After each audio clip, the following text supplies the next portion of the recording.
Bismillahirrahmanirrahim. Assalamualaikum warahmatullahi wabarakatuh. Tentu sebagai Gubernur Provinsi Sulawesi Selatan menyikapi kondisi terkini dengan penolakan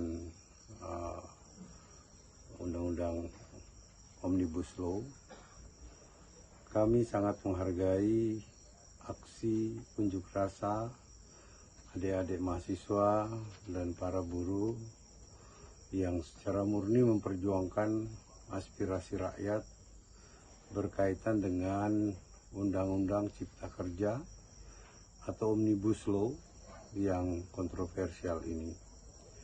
Kami memahami hal itu sebagai wujud panggilan nurani kecendekiawanan selaku insan kampus. Oleh sebab itu, saya mengharapkan aksi ini harus betul-betul dijaga agar tetap pada tujuan semula dan berjalan dengan damai, tertib, taat aturan, dan tidak menjadi anarkis. Khususnya di masa pandemi, mohon kita jangan sampai kegiatan unjuk rasa ini melupakan protokol kesehatan yang dapat berdampak pada kondisi kesehatan masing-masing.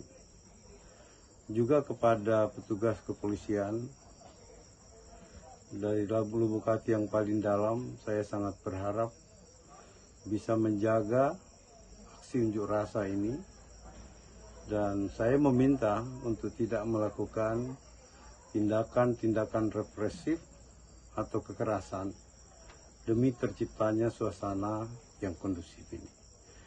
Saya kira itu saja yang ingin saya sampaikan. Terima kasih. Assalamualaikum warahmatullahi wabarakatuh.